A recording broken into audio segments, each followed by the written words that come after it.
All right, let's get started. So before we go anywhere with functional programming, does anyone have questions on the graph stuff we covered last time?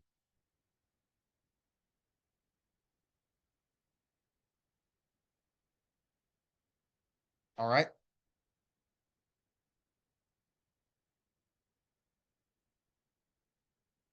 Okay. So I've mentioned this briefly a couple times, mostly during the introduction, that functional programming is a fundamentally different style than what we're initially taught or used to when we're first being taught computer science.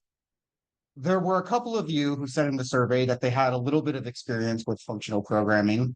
Um, can any of you tell me what makes it so different from languages that we're normally used to or paradigms we're normally used to?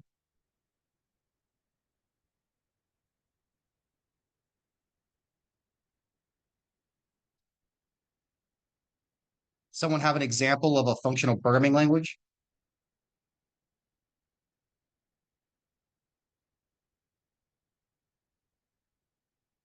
Huh?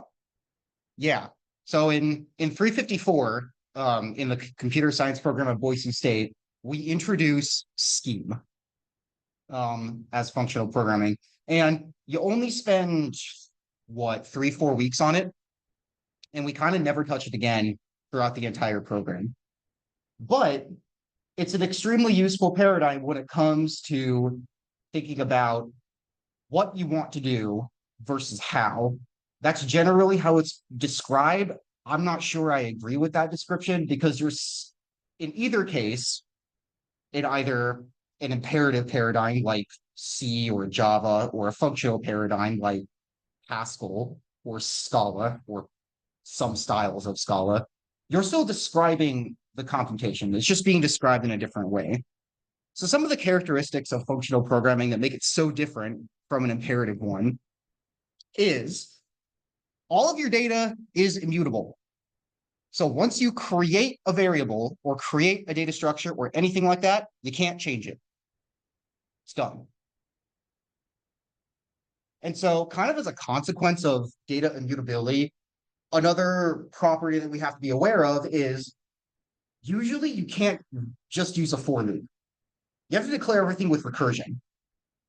So all of your looping happens by calling recursive functions in functional programming. You can't loop through anything because generally speaking, looping through a data structure requires a mutation of some kind for you to change the data somewhere.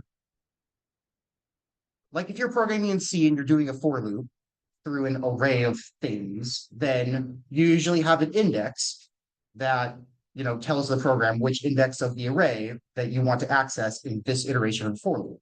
And then you increment the index, and then you move on to the next iteration of the for loop. The problem is incrementing the index itself is a mutation. And so in these, what we're going to call pure functional paradigms, you can't even make a mutation like that. And so a consequence of the data immutability is that you have to basically just use recursion for everything. So that's one thing that makes programming in a functional style kind of weird. Another thing is first class functions. And if you took CS 253 and to a certain extent operating systems 453, you touched on the idea of a function pointer and how a function in a compiled binary like an elf is just a memory address in the text segment of your executable and linkable format that just exists somewhere in memory. And a function pointer tells whatever runtime is responsible for executing your code that this is where that function lives. And so we touched a little bit on function pointers in 253 because we had to use them to assign like signal handlers.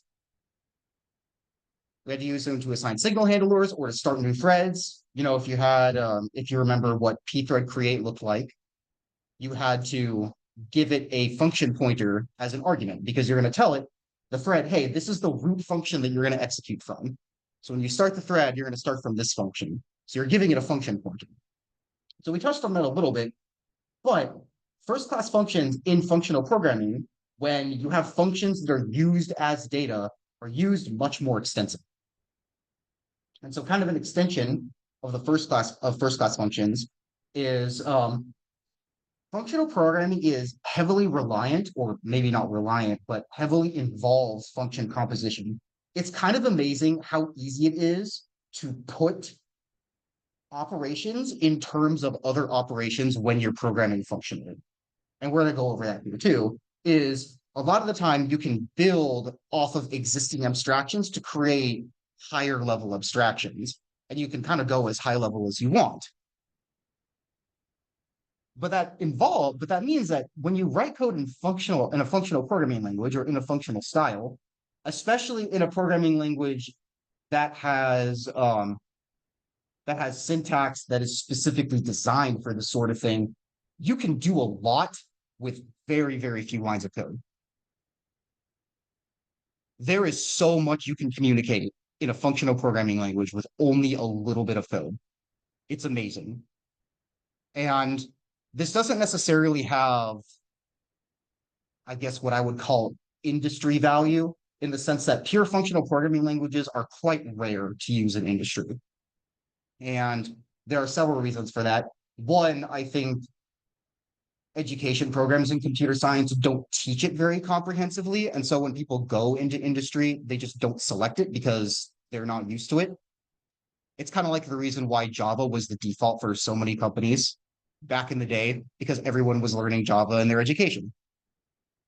And so Java was the easiest thing for people to use when they went into industry for the first time, because that's what they knew already. And so I think there's some of that going on. The other thing is there's no side effects in a functional programming language that are allowed.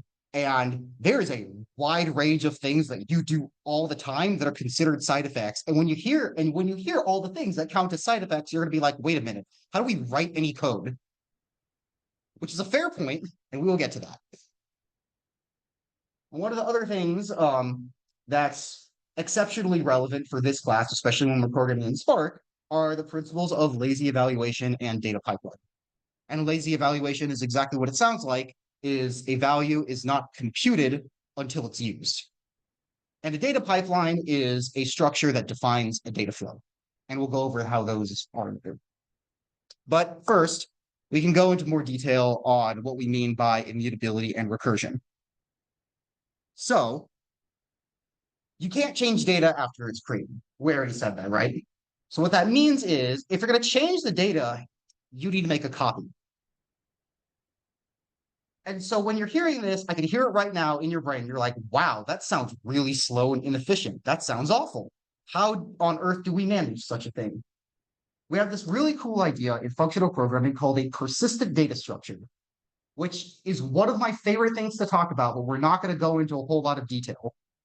But a persistent data structure basically means is when you change the data structure, it creates a copy for you, but it also preserves the original version of that data structure from before you made the change. So it basically creates a duplicate in an efficient amount of time. So there are data structures such as red-black trees, which are kind of like B trees in the sense that they provide logarithmic time for every CRUD operation. So putting a new element in, deleting an element, retrieving an element, and perhaps updating one in place. All of those are logarithmic time. But what the red-black tree also manages to do, in addition to making all those operations logarithmic time, is certain versions of the red-black tree can create copies of themselves every time you make a change to it. And creating that copy is also a logarithmic time operation, which is really cool. And so they've managed to keep this immutability property while still maintaining a relatively efficient runtime for all of their operations. And so that's a persistent data structure. And so one of the reasons this is relevant to this class is Spark data frames. When we get into Spark, we'll do that, probably Thursday or next week, is that Spark data frames are immutable in the sense that once you create a Spark data frame, you cannot change it. You can't add rows to it. You can't remove rows from it, or you can't update any rows at all, or any columns within those rows. So I can show you an example of what that was slow. Okay, I can show you an example of what recursion might look like. So let's say we have an array of numbers.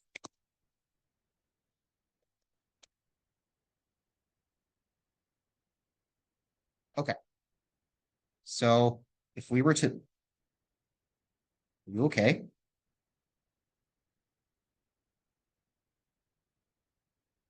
Why are you not? Okay, now we executed. That took a while.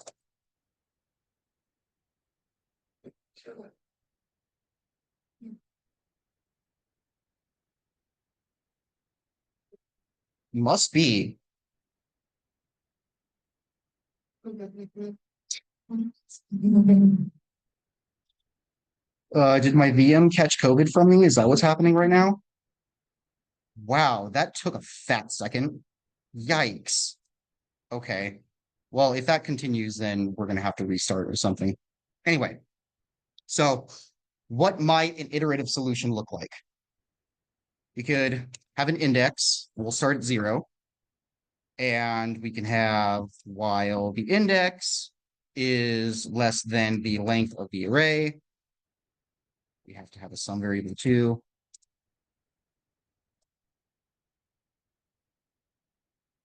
And then we can have that is not a good variable name because that's a built-in. It's a very uncreative name.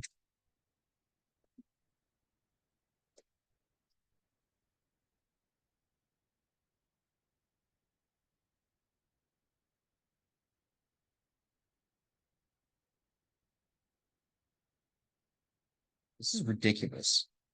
Okay, we need to restart. This is unacceptable.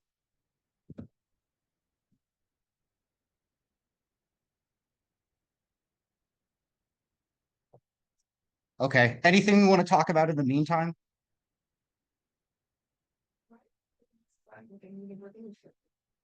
So why do they build Spark with immutable data structures?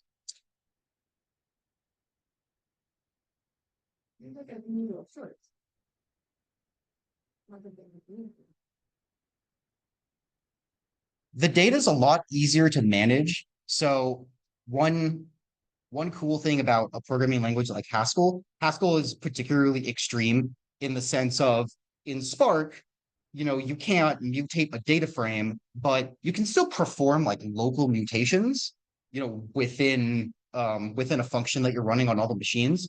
Haskell is a lot more extreme in the sense you can't perform any mutations anywhere, even locally, ever. But one really cool side effect of that is when you're executing certain loops in Haskell, you can just tell Haskell to parallelize it, and it won't have to make any changes at all to the code. So when you want to parallelize something in a different language, like C or Java or Python or Go, you have to explicitly put the threading in. Or if you're lucky, you have access to maybe a compiler pragma like OpenMP or something.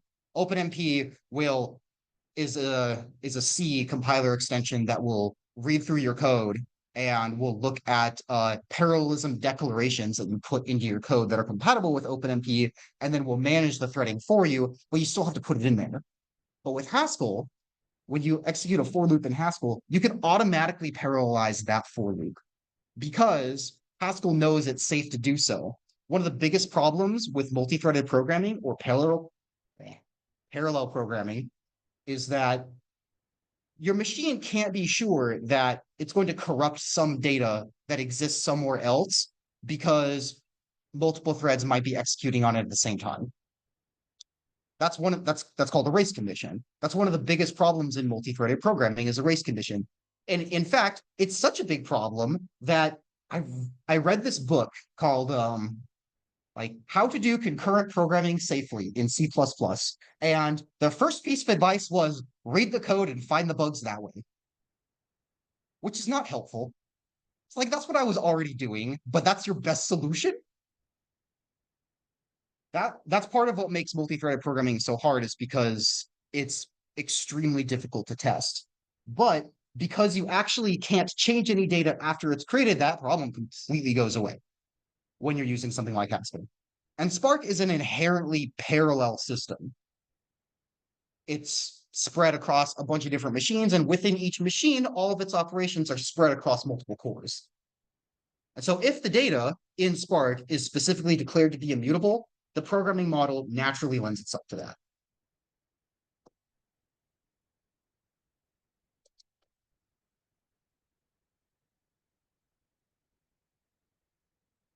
Wow. Hello?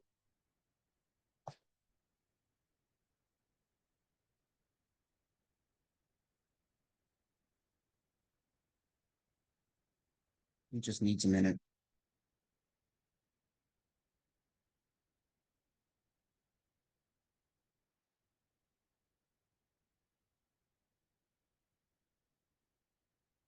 No, thank you. I would not like to restore my pages. What is going on?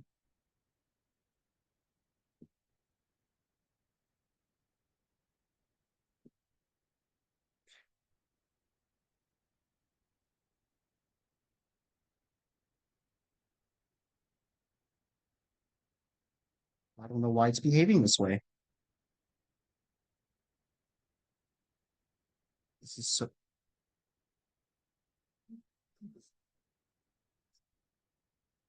Ugh.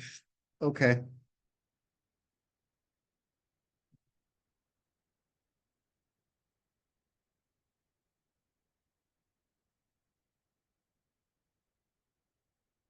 Well, I have to start the notebook again. Um,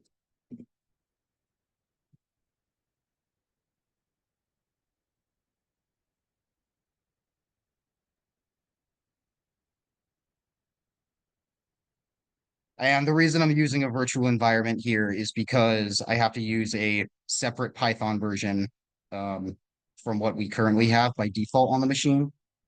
And the reason for that is something we'll get into later when we're using Spark.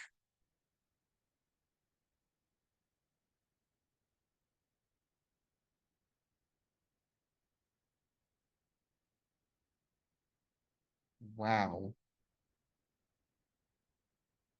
What is happening? This is insanely slow.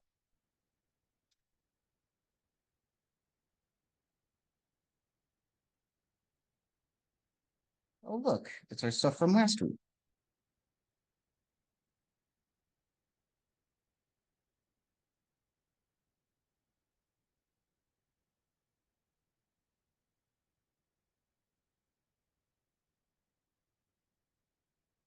Wow. Okay.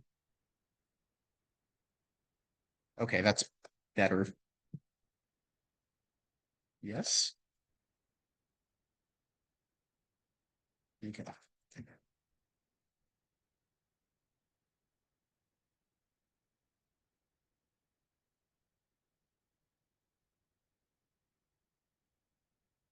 Nope, that's not gonna work.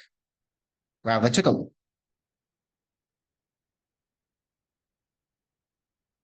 This isn't the song. Why is it behaving so badly?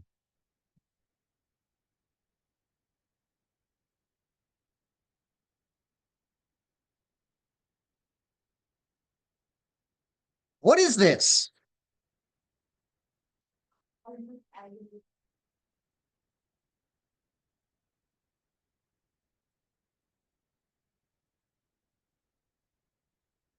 Okay, I think what we have to do, actually, let's see if we can find like a Python REPL playground somewhere because this is ridiculous.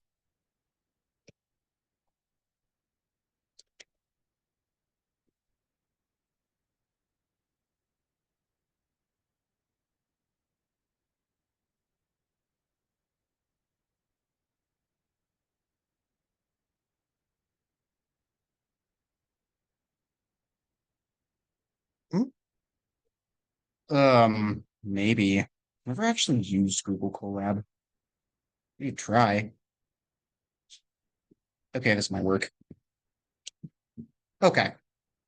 So the iterative solution would look like this. Oh, yes. More?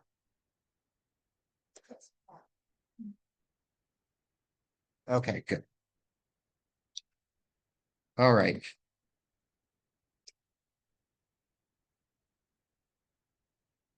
Lucky this didn't happen last week. That is not what we're supposed to do. No.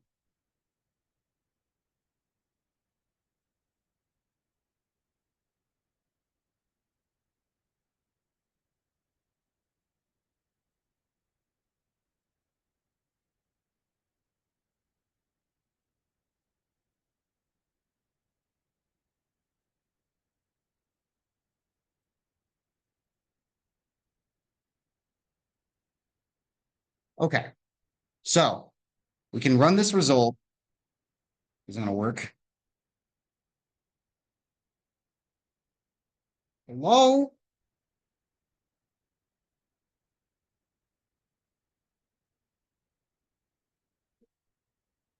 Hmm? Thank you so much. Huh? Oh, yes, it is true. Oh no, I infinite looped it. I forgot to increment the index. Oh, is this thing gonna die when I infinite loop it? Oh no. Okay. Yes. You will have to. Is there not like a kill button here somewhere? This is ridiculous.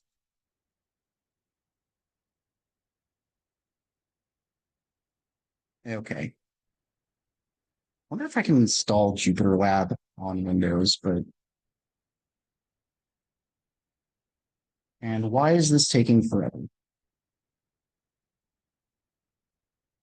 No, it's the base machine that's also throwing it off. This is strange.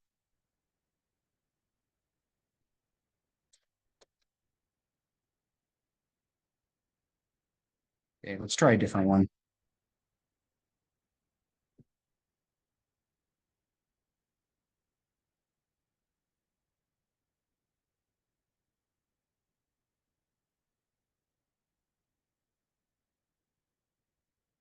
Good. More. Okay. Okay. We saw the iterative solution. I'm not going to type it out again. We get it. Okay.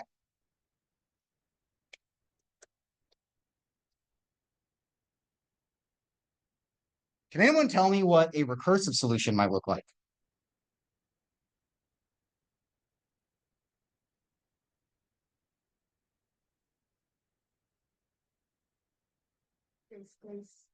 Mm-hmm. So,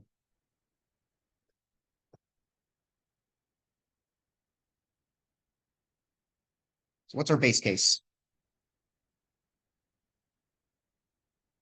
So besides the like one, then you get to it's maybe that's okay. So we can try if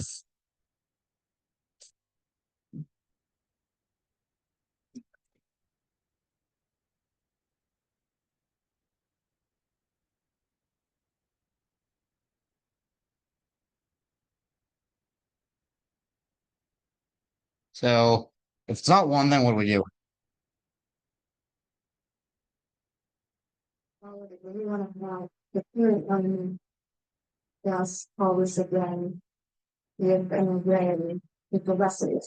Yes. Yes, so we can do it that way. You can do it like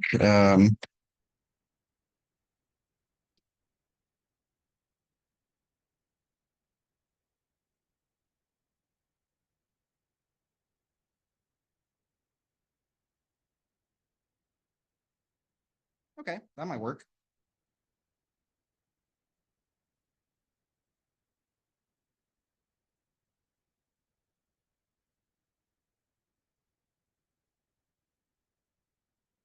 Let's see what happens. All right. Look at that. That worked. 15. But what happens if I do this?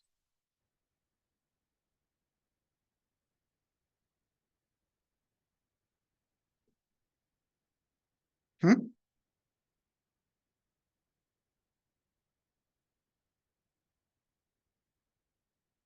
Oh, there we go. It broke. All right, so we're gonna need maybe another base case. So we could add it, we could add a base case that looks something like,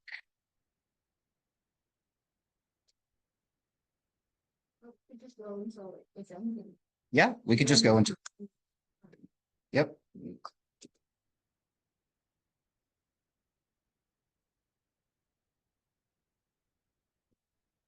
Okay. It's not the VM's fault, it's my machine. My machine is being slow too. I don't know what happened. Never should have got a Windows machine. Okay, so that gives us exactly what we want. But we also noticed that we're using an array up here. How do we even build this array in the first place? So if we started out with an empty data structure and we wanted to build it up again, how do we do it?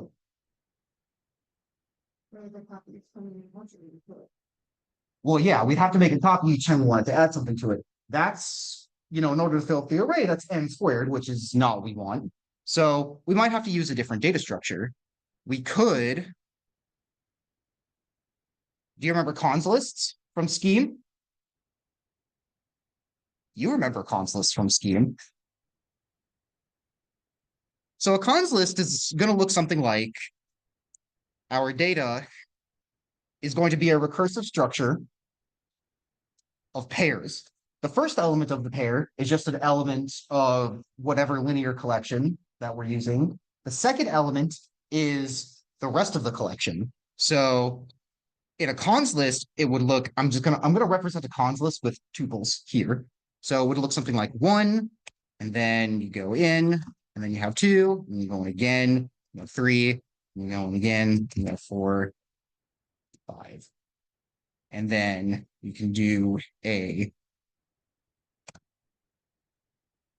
is that the Python syntax for a 0 length tuple? Just parentheses? I hope so. Let's see if that works. Oh,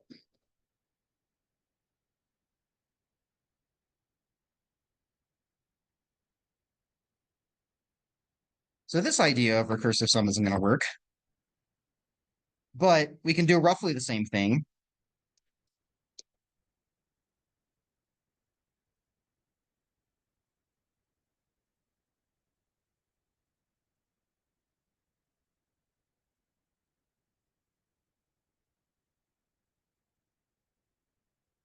And what can we do for the base case?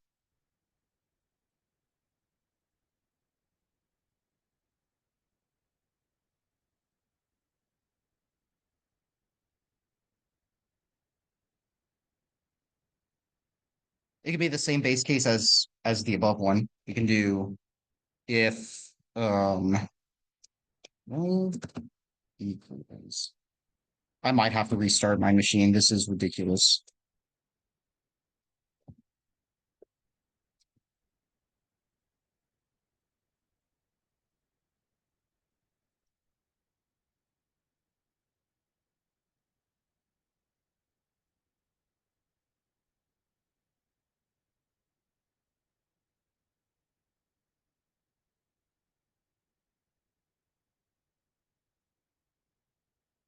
We could do something like that.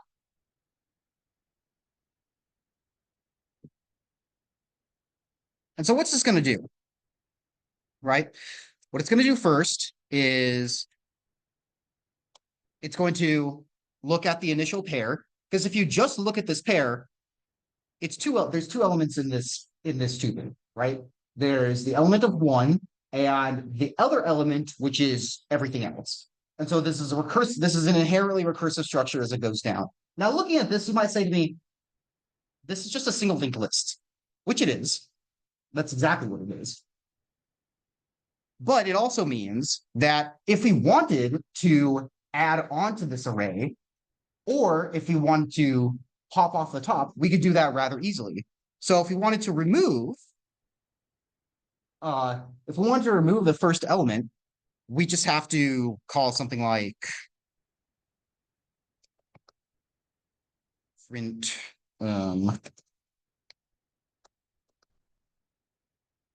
We could do that too. Array is not defined. Where is it complaining? Oh, that's why.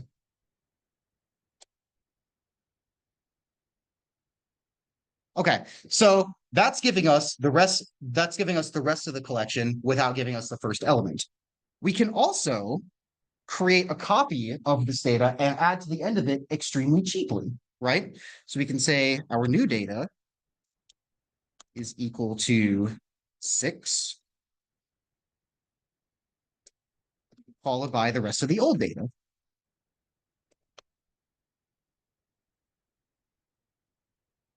And if we do that, we can see that it adds it to the rest of the array, and it does it very efficiently because it's sharing the same structure as the original data segment that it was a part of, or that it spawned from.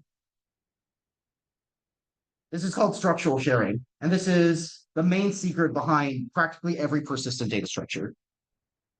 The way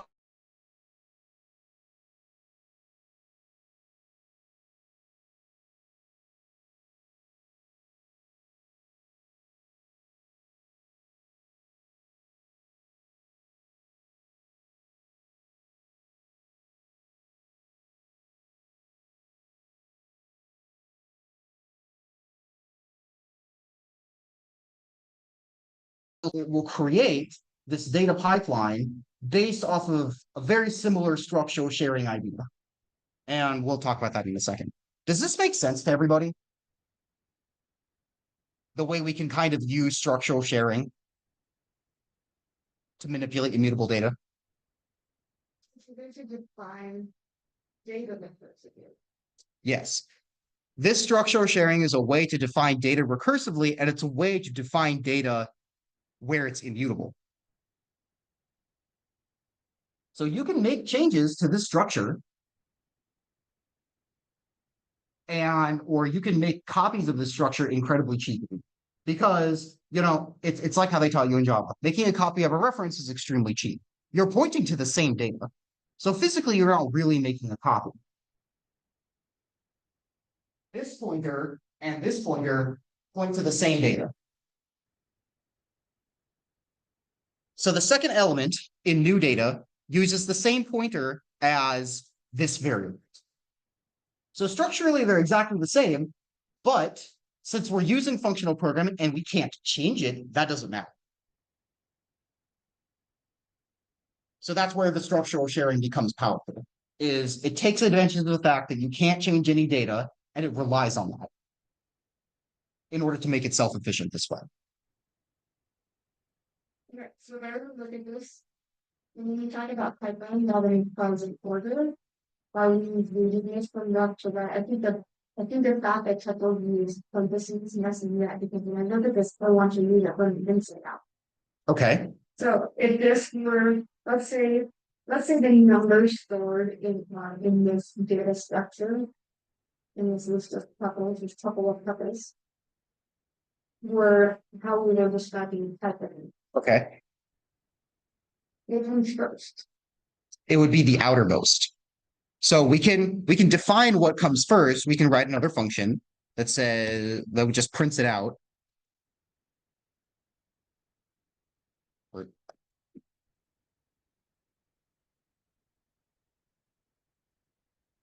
And then we can say if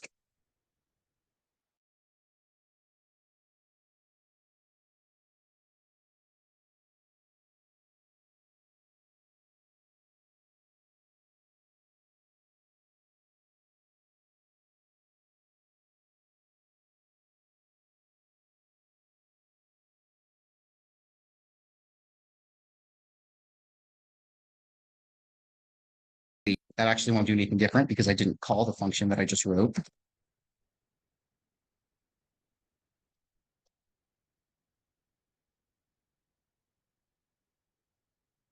So now we have a definition of our data, right? We have a definition of that order that's defined by um the way this recursive function works. We can just as easily define it the other way around. We could print this in opposite order if we wanted to, with a very simple change to this print cons function. If we do it on new data, we'll get the same thing. We should. Yeah.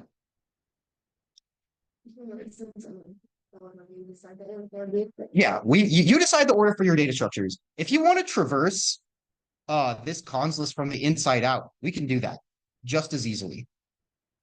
So if we wanted to print them from the inside out, how would we change this function?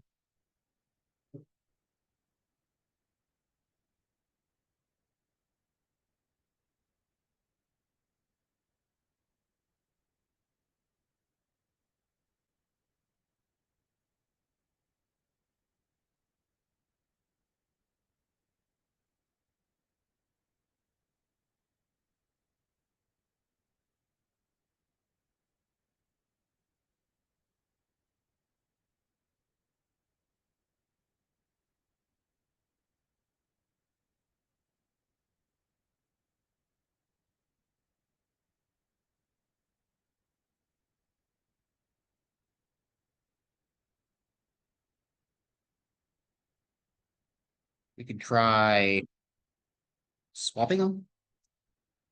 Let's see what that does. So now we're printing from the inside out. Now we're printing 5 first, and then 4, and then 3, and then 2, and then 1. Just because we switch the order of this traversal. So now what we're doing is when we initially call into the data, when we initially call into this print cons function, we don't process the first element until we process the rest of them. And we do that, we define that recursively all the way down. So what happens is, we take the first tuple in this list, which is 1 followed by everything else. We're going to say, okay, before we do anything, we're actually going to call the same function on everything else first. So then we go down. And then we have the tuple 2 and then everything else. And so when we look at it, we're like, okay,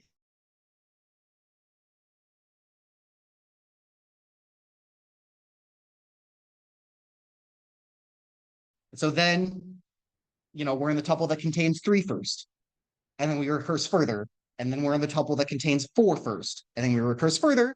And then we're in the tuple that contains 5 first. And then we recurse even further. And then when we recurse at that point, we know that we've reached the empty tuple because that's the innermost pair, right?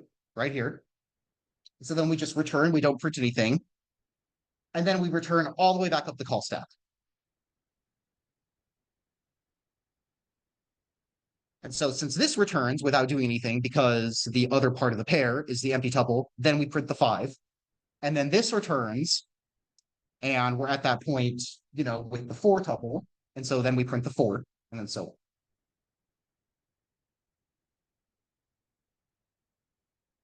This is what I meant when I said using recursion to traverse everything is weird.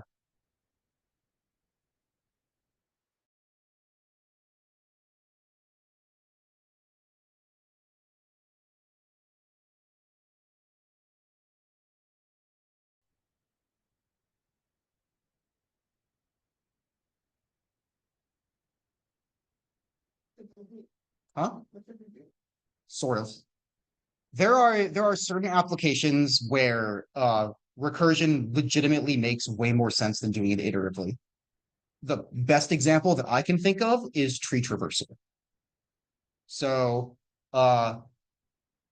like I had to do we were having this really slow prediction with one of our AI models. And the primary AI models that we use for fraud control at Count is called OmniScore. And OmniScore is a random forest model, which is just a bunch of decision trees. The problem is that these AI models are serialized in a way that is not well defined unless you read the code that was used to serialize it, because we wanted to do something custom with the model. So I had to write a tree traversal algorithm that was recursive in much the same way that this is, where it traversed down all levels of the tree and did the analysis it needed to do and traversed all the way back up again. And it looked very similar to this. Like this recursive function I wrote to traverse through a tree with hundreds of thousands of nodes was like 6 lines of code. So even though recursion looks weird and is difficult to think about it, it's extremely terse. And you can do a lot with a little. So it's a very powerful tool, especially as you continue to use it and you find it easier to think of operations in terms of themselves. Because if you're looking at a node in a tree and you want to say, okay, how do I process this node in the tree? Be like, wait, processing this node in the tree requires me to process all of the child nodes. So it's an inherently recursive process because trees are inherently recursive structures. That's how programs themselves are structured. When your compiler reads your code in order to actually execute it, it produces a tree to execute your code. If you take the compilers class, you will build a parser that creates a tree that you can write code, recursive code, to traverse through. This is what your compiler does every time it reads through your code and every time you execute a piece of code.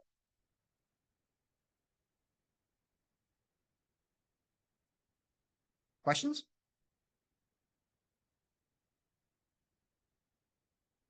It's weird, isn't it? Yeah. Luckily, we won't have to do things this extreme. The most relevant part of this concept is the structural sharing that we just talked about. Is the fact that you can reference the same piece of data multiple times in many different contexts without having to worry about it being changed. That's one of the other reasons why Spark uses immutable data structures. Because similar to how your compiler represents a program using a tree, the Spark executor will represent your program using what's called a directed acyclic graph. And so what that means is it builds this list of dependencies between different data frames and connects them all together in an acyclic way. And you can refer to the same data frame multiple times in this acyclic structure if you want. And you can use it as many times as you want, and it's guaranteed that it won't change.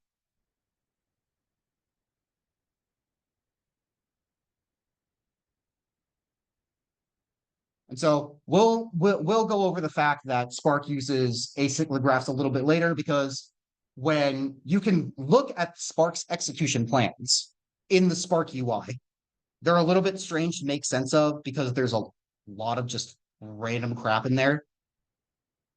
But once you learn how to read it, some of it makes a lot of sense. And you can learn how Spark structures its jobs in order to compute the thing you needed to make, in order to compute the thing you needed to compute.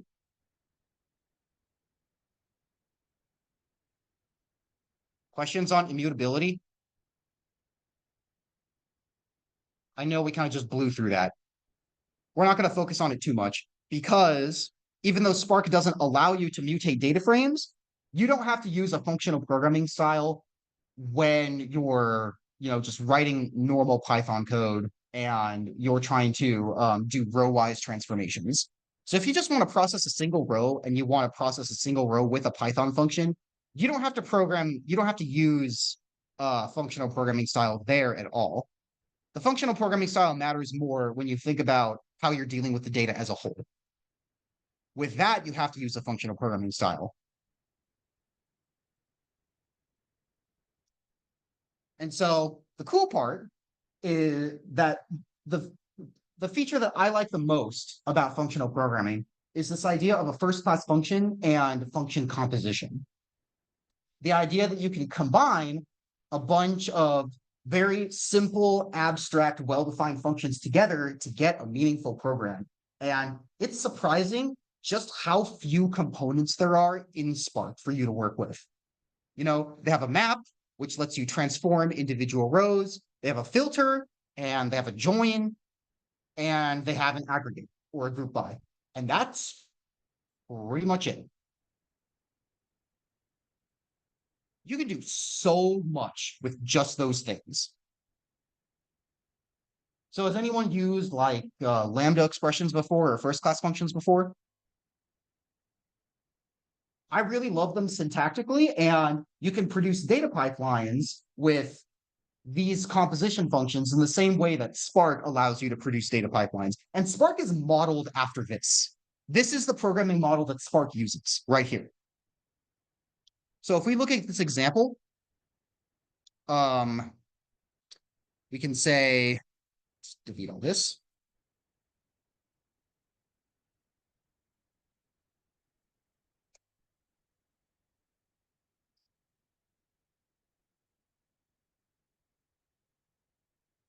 Um,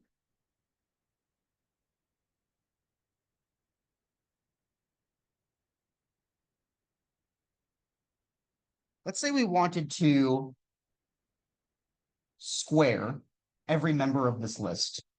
How could we do that in a functional way? Well, we could do something like,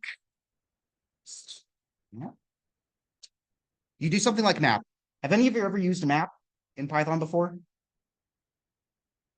So what map does is it takes an initial list, which is an array.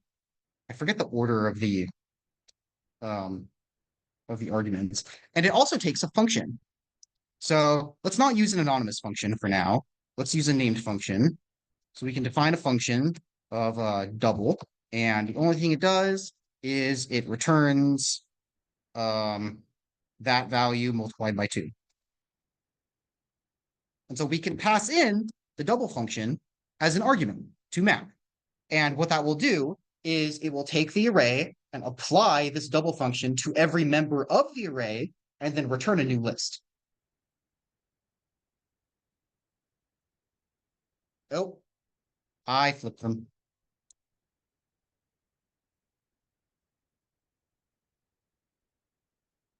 I swear it's different in every programming language. There we go.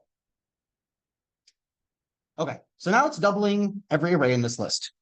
And we can keep on creating pipelines. So we can say,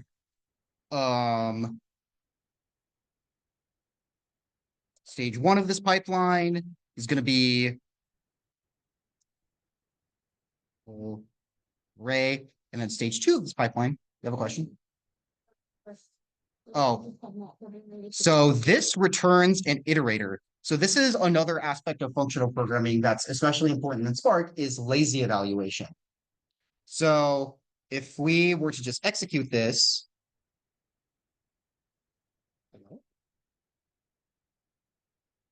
wait, does it not just return an iterator? Really? Is it actually even executing? Huh. Okay. So it might be that let's do, because I'm pretty sure this isn't a list. What? Okay, this changed. So what it used to be is that this would return an iterator. And so what it would do is it would lazily evaluate every stage of the pipeline. And then when you actually needed it, then it would produce the list. Or maybe this is an older version of Python. Who knows?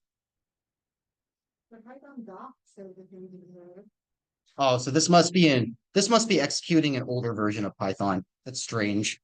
Okay. So we can have the second one. We can have the second stage. We can say we can use a filter.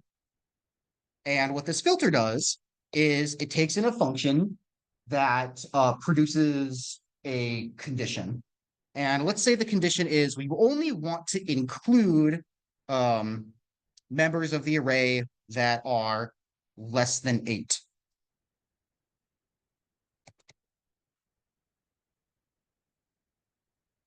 So then what that would look like is it's an x less than,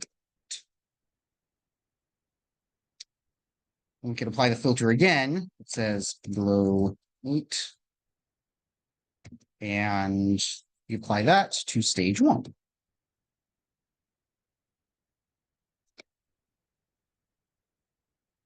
One, two. We can print every stage separately just so we can see what the effects are. Okay. So the first time we just print the array. This is the result of the first stage in the pipeline. This is the result of the second stage in the pipeline. And so the second stage in the pipeline is applied to the results of the first stage. But we can also do this with anonymous functions as well. And anonymous functions are functions that you have not declared with this def keyword. You can just define them in line, and it's wonderful. So instead of passing in the double function, we could do them again. We could say, all right, we want to turn everything into a string and then append the word food to it. So then we say in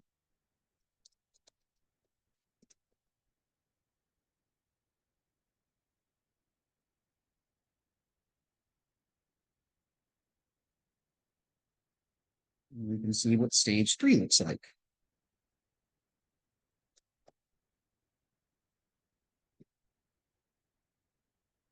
So we can do any kind of transformation we want. And even though we're creating, and this is another example of of using immutable data, is that the value of these stages doesn't change. So even though we're creating stage 1 and stage 2 and stage 3 before we print them all out, none of the values of these stages are changing.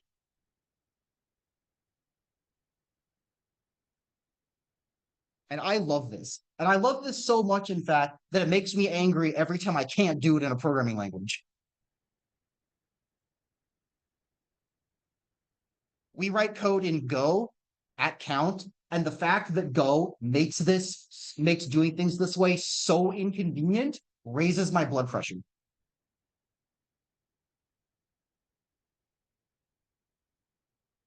Because there are languages that make this even more convenient than Python makes it.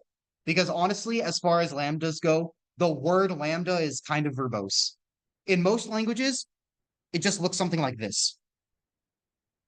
Bam. You just created a function right here. This is a function. That's how it looks in most languages. So if I think in Java, it looks like this.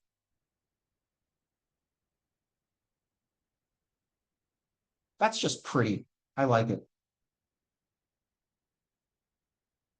And it makes this a lot easier because it turns something from using, 4 lines of code into something that uses 1 line of code. And that doesn't sound like a big change, but when you have 50 lines of code and all of them are transformations like this, it makes a difference.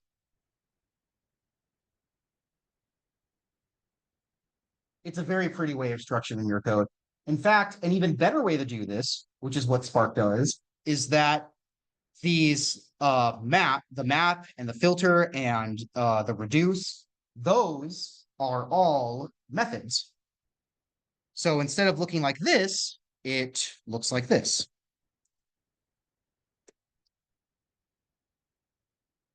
You have array dot map, and then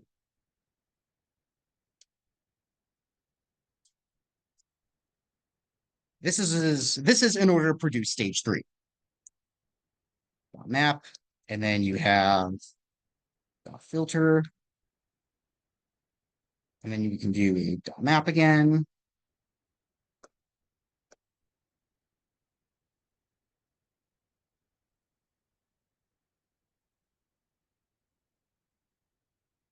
This is what the code I write looks like in Spark. I love how terse it is. Look at how pretty that is. Anyway. Oh, we also need to talk about reduce. Questions on that? Yeah. If everything made it immutable, means that everything we do on the data is gonna take up more space and just have to make copies of everything I do. Whether I want to do anything to do, I have to make a copy of whatever it is, and my whole might change anything. You can't change the original data. You're talking about like Spark data frames? Yeah. I have I have a billion records to clean, right? I have to now hold those billion records. As I go through and clean them, I have to hold billion clean records too, right? Because I'm filling over values and things, right? I'm not going to hold both of them. That's only if you have the unclean data cached. So what Spark also allows you to do is it allows you to stream data from data sources. So what that means is, let's say you have your data in S3, which is what we're going to be doing in AWS. We have our data in S3, and what we want to do is we want to load it into Spark. And let's say this is the original or unclean version. And we want to munge it in some way. Do some processing on it, clean it up. And it's still in Spark, but now it's all clean and pretty and nice. So what you could do in Spark is you load the original set from S3, you cache it, and you force Spark to read all of it in and put it into memory. And then what you can do is you can take that data frame, call the munge function on it, like a map that we just discussed over here, and turn it into a clean data frame. So they have two data frames. But what Spark also allows you to do is you can just define this clean data version as a pipeline that originally, this is what it's going to look like in Spark, is we're going to do a read from S3. And so that's responsible for taking the data from S3 and putting it in the original data frame. So this method produces a data frame. And this map function, let's say the function is called data cleaner, we'll create another data frame based on that. And let's say we want to cache in memory. So what this forces Spark to do is it takes this data frame that was the result of mapping the data that we read from S3, and we're going to cache that in memory. It doesn't need to cache the intermediate steps.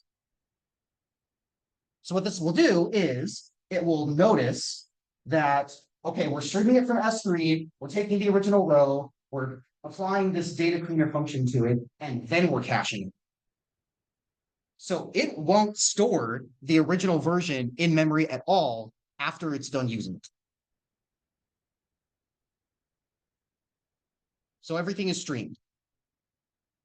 It's not doing these steps sequentially. It's not reading anything first. It's not, it doesn't have to. You can tell it to do that. Sometimes I tell it to do that because Spark's optimizer is honestly kind of stupid and it will try to put too many optimizations into one thing and it will wind up crashing. I don't anticipate that being a problem that we have here, but I have had to do that before. I've had pipelines that get so complicated that the Spark optimizer doesn't know how to deal with it. And so it tries to take all of the stuff that I've declared, not compute any of it ahead of time, try to compute it all at once when I need it, and then break. And so I've had to explicitly, separate these longer pipelines into chunks and have it pre-compute some of the data so it doesn't get confused.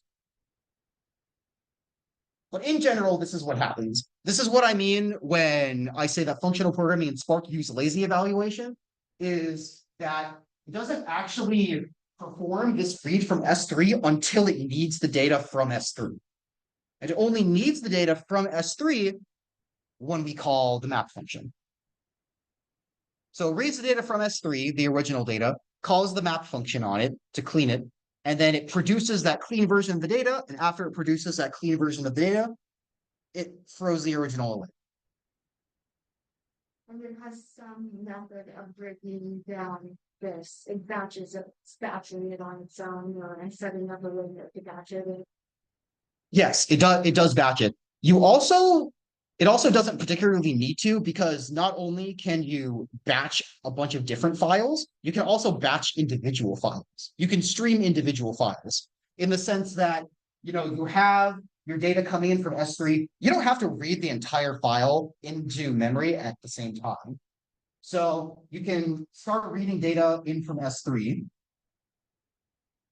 and you can say, okay, S3, give me 10 megabytes of this file.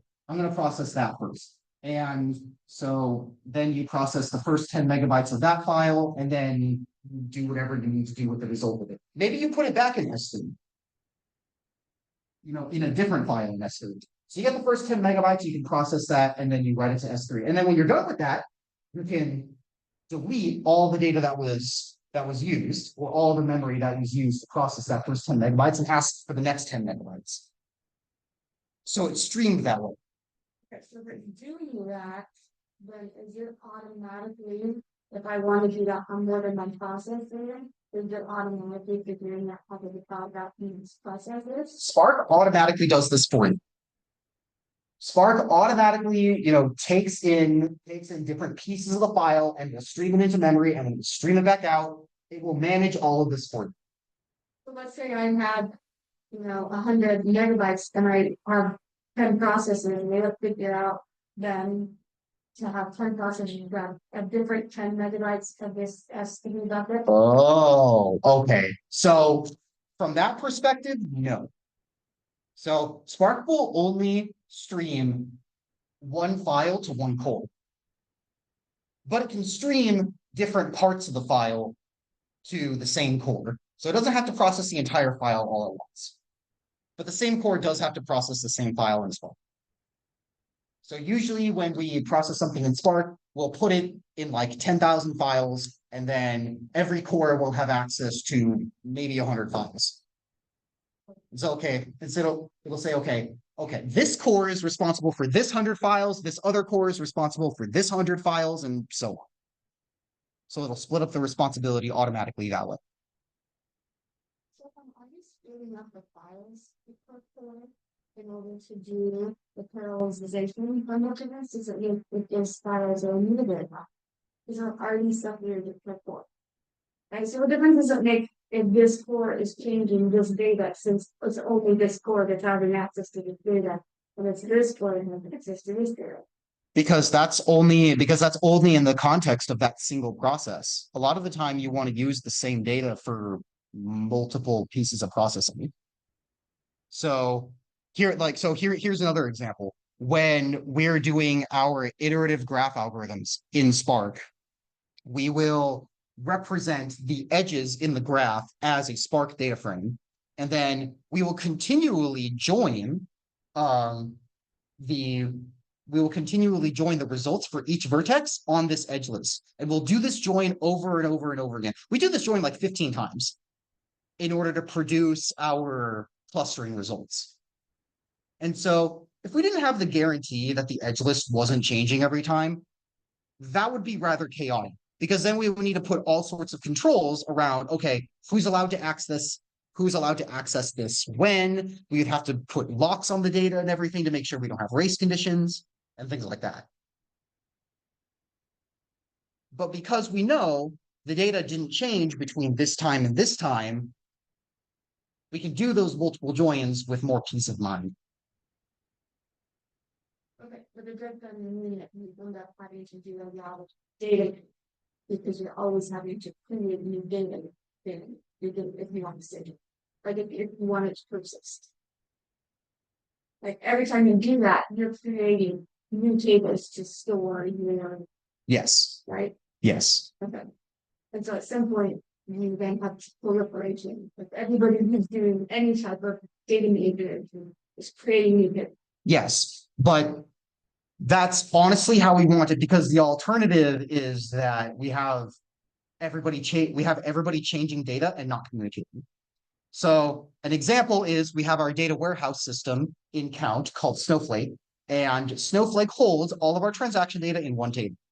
That table is immutable in two senses. One is that us as data scientists or engineers are not allowed to make changes to the table. The second is that once data gets put into the table, it doesn't change, even by the ingester that's putting data into the table. So the ingester takes data from production, which is, 5 or 6 million transactions every day. They come in and we put them in the Snowflake table. Once they're in the Snowflake table, they don't change. This is an append only table. And the reason that's good is because I can access TX event. I just use the actual name of the table.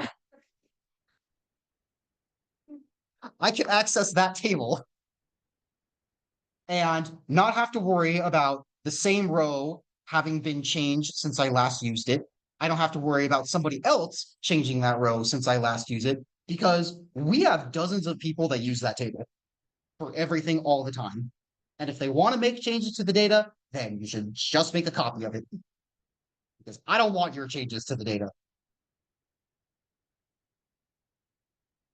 But you're right, that does get more expensive over time. So we have a company of like 400 people, and my team at Count, the AI team, um, we have what 6 people on our team that regularly use Snowflake. We're responsible for like 50% of the Snowflake bill for that company because we use it so much. We've gotten a few talking tos from the data warehouse team. You guys are using too much data. Stop it.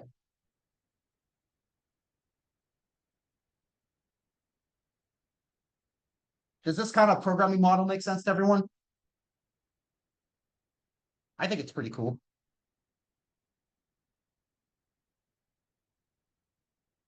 So the last composition we should talk about is reduce. I'm gonna take this out because does anyone know what reduce or fold is?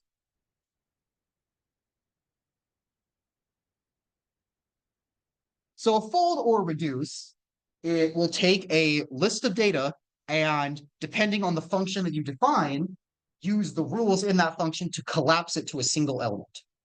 So for example, what's a good way to combine two of these numbers?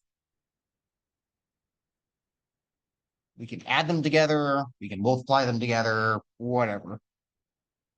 We've done adding a lot already. So I'm going to say we can multiply these two numbers together.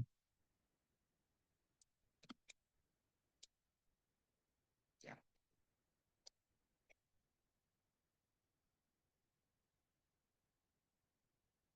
And so there is this built-in function where called reduce. Is it built in? Am I lying right now? We're going to find out.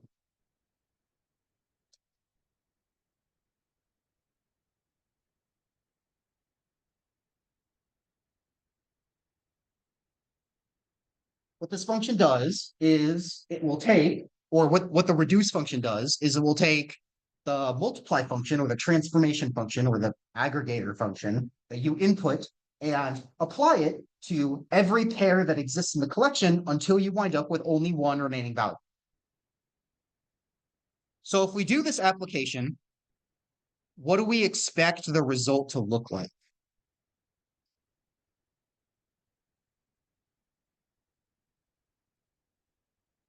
What do we expect stage 3 to look like?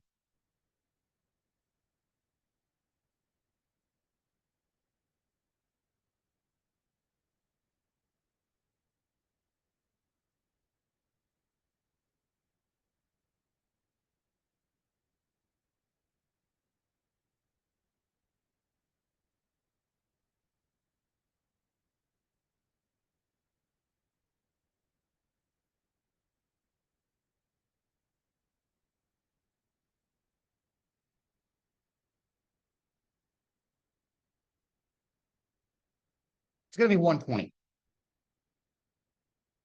So it's going to take 1 and 2, multiply them together to make 2. It's going to take 2 and 3, multiply them together to make 6.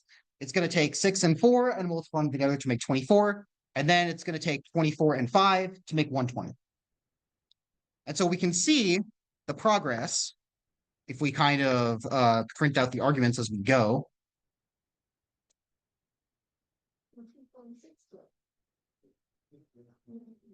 2, 4, and 6. Huh? Oh, that's right. It's only 2, 4. You're right. It's only 2, 4, and 6. So it would return 48. Yes, it would return 48.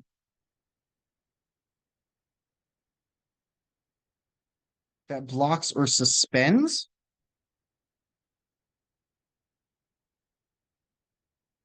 Why? That's weird. Okay, well, we'll just define it ourselves then. So there.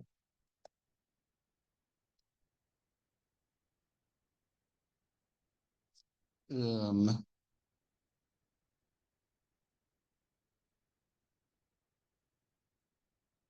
so what we're going to do now is we're going to say the accumulated value. Actually, we're going to add like a first value. So this is not going to be reduced. This is going to be more like a fold, but it's going to be the same thing. So now we're going to say for D in data,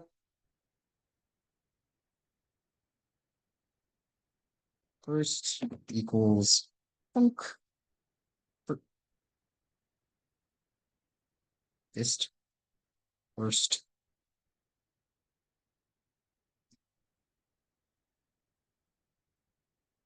And then we're going to return what the data originally was. And what this is going to produce, actually, I should do this the way Haskell does it, which is the opposite. What just happened? Okay. Okay. So fold. We're going to get multiply, and our starting value is going to be 1. And then, so what it's going to do is it's going to take the first value, which is 1, and apply the function that we pass in to the accumulated value and the data value for every member of the array. And so what this does first is I can print out the value and or the accumulated value and the initial value after everything. Okay. So what this prints out is, oh wait, we're doing it twice. We don't need to do it twice. Okay. So we're first multiplying 1 and 2 together, and we're first multiplying 1 and 2 together because we defined this value 1 as the initial value that we start with. And the reason we need an initial value is if stage 2 is empty, so if there's no values in it whatsoever, then that acts as kind of a default value that we return. So it makes it more robust and mathematically sound to have this initial value in there. It gives us a default. This multiply is a way to combine multiple values and is to combine 2 values into 1. And then we apply this combination to every single element of the array until we only wind up with 1, which is how we wind up with 48. So that's what fold looks like. This is also called reduce. So we can call it reduce is already built in. We can call it my reduce.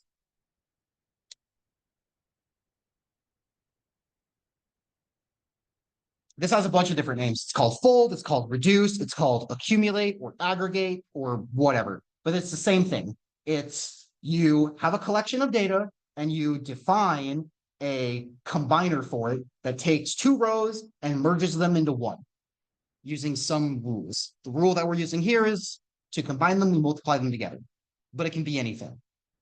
It can be, adding two rows together, or it could be the union of two sets. So it could be any combiner. And we'll talk about the rules that these combiners need to follow because there's only a certain subset of combiners that are actually valid for use in Spark.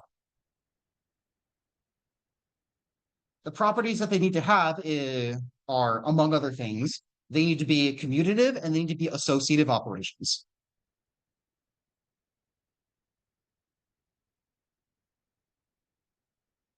And we'll talk about why when we talk about Spark.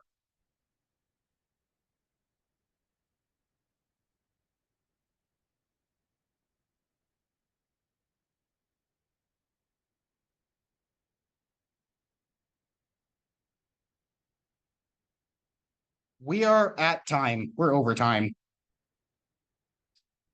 Does anyone have questions? I know that was a lot.